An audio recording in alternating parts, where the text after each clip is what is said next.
శివమెత్తిపోయే భవుడు చూసిన గంగ పడగెత్తి దూకే తన జటాజూటాలు విసిరినప్పుడు శివుడు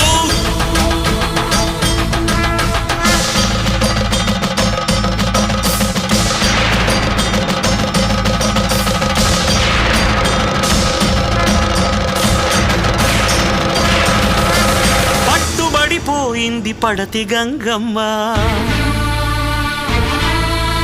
పగబట్టి చూసింది రగిలి గౌరమ్మ సవతులిద్దరి మధ్య సరసుడా శివుడు సగభాగమిచ్చాడు సతికి తన తనువు